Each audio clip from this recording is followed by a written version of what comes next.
December 16th, 1941. The temperature outside the Wolfsschanze, Hitler's eastern headquarters in the forests of Rastenburg, is 35 degrees below zero. Inside, around a massive oak table, the men who built the German war machine are gathered. Field Marshal von Brauchitsch, General Halder, General Guderian. The men who conquered Poland in 27 days, who crushed France in 6 weeks, who drove 800 miles into the heart of Russia. They do not look like conquerors now. Guderian's face is grey with exhaustion. He has just flown in from the front, from the frozen hell outside Moscow, where his panzers sit motionless in the snow, where men freeze to death in their tanks because the engines won't start, where the temperature is so cold that steel shatters like glass. He has come to beg. At the head of the table, Hitler sits. He wears his uniform, as always. His hands are clasped before him. His face is pale, but his eyes are bright. Too bright. The eyes of a man who sees what he wants to see, not what is. Guderian speaks first. He describes the front, the cold, the dead, the Soviets, endless waves of them pouring out of the east with fresh divisions from Siberia. He describes his tanks, frozen solid, useless. He describes his men, without winter coats, without gloves, without hope. Mein Führer, Guderian says, we must withdraw, pull back to a defensible line, rock up, survive the winter, fight again in spring. Silence. Hitler looks at him. The bright eyes do not blink. Withdraw, Hitler repeats. The word hangs in the air like poison. Yes, mein Führer, tactical withdrawal, to save the army. Hitler stands. He is not tall, but in that room, surrounded by maps and uniforms and the weight of absolute power, he seems to fill the space. I forbid it, he says. Part 2. Choice. The argument lasts for hours. Guderian explains again. The math is simple. An army that cannot move is an army that cannot fight. An army that cannot fight is an army that dies. 10,000 men have already frozen to death. 20,000. The numbers rise every day. Hitler does not care about the numbers. You do not understand war, he tells Guderian. You understand tanks. You understand logistics. You do not understand will. Will is everything. The German soldier does not retreat. The German soldier dies where he stands, and his death becomes a wall that the enemy cannot cross. Guderian looks at the other generals. Brauchitsch stares at the table. Halder studies a map. No one meets his eyes. Mein Führer, Guderian says again, if we do not withdraw, there will be no army left to fight in the spring. Hitler smiles. It is not a warm smile.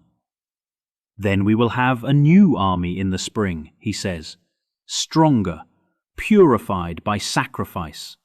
The men who survive this winter will be invincible. Guderian opens his mouth to argue, but Hitler raises his hand. The audience is over.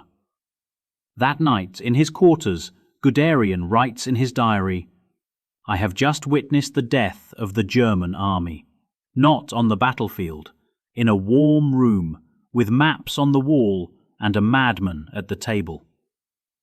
The next morning, December 17th, 1941, the order is typed, stamped, and transmitted to every German commander on the Eastern Front.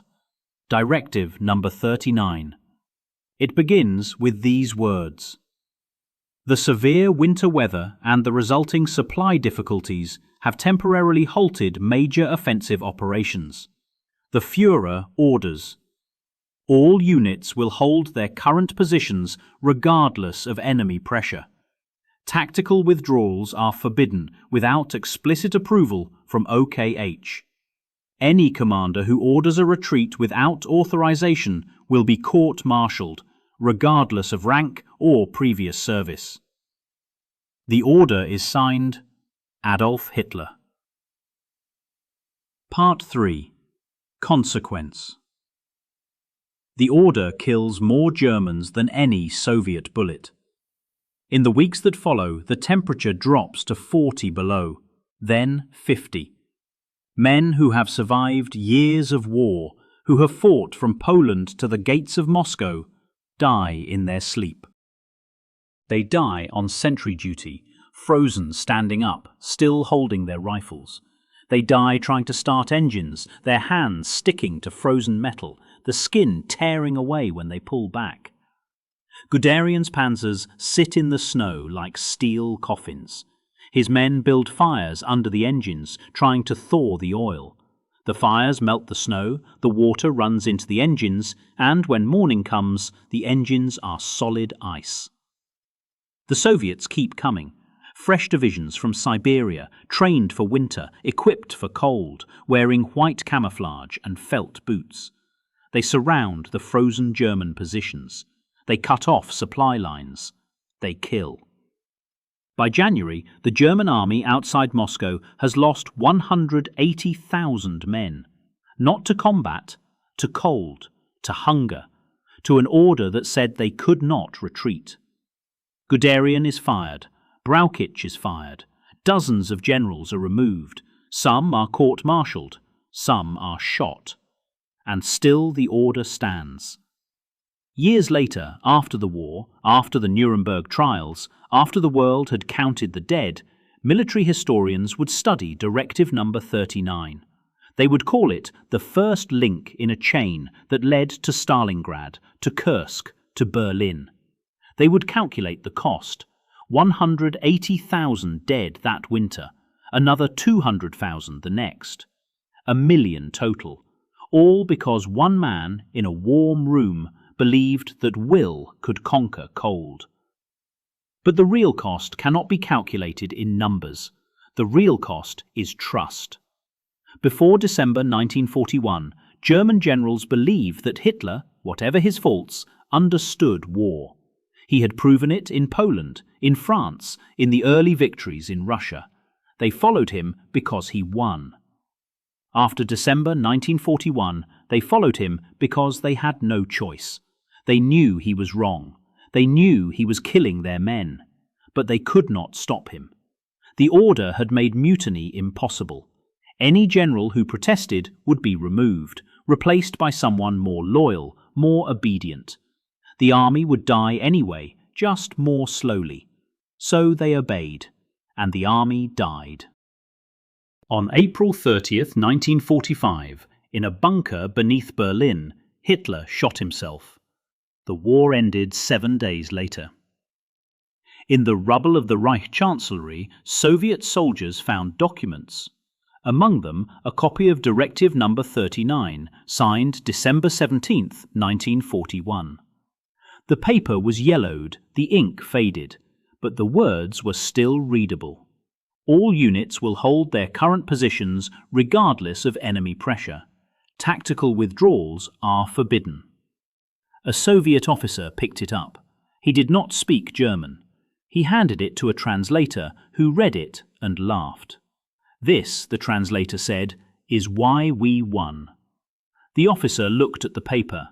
Then he looked out at the ruins of Berlin, at the bodies in the streets, at the red flags flying over the Reichstag.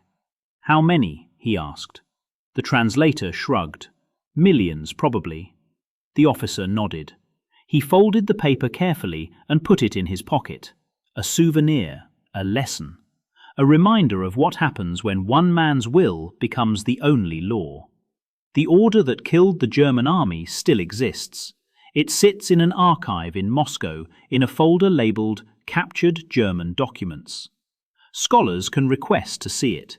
They put on white gloves, turn the fragile pages, read the words that sent 1 million men to their deaths.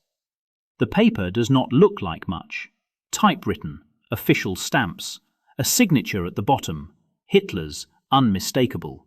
The same signature that appeared on 1,000 other orders, 1,000 other deaths. But this one was different. This one was the moment. The moment when a general begged for his men's lives and a Führer said no. The moment when the German army learned that it was not an army anymore. It was a sacrifice. What would you have done if you had been in that room? If you had been Guderian, watching your men die, knowing the truth, powerless to stop it? Would you have obeyed? Would you have protested? Would you have pulled out your pistol and ended it right there, knowing you would die too, but also knowing you had tried? Guderian lived until 1954. He wrote his memoirs. He defended his actions. He said he did everything he could. But in his diary, written that night in December 1941, there is a line he never published, a line that tells the truth. I sat in that room and watched him sign the order, and I said nothing.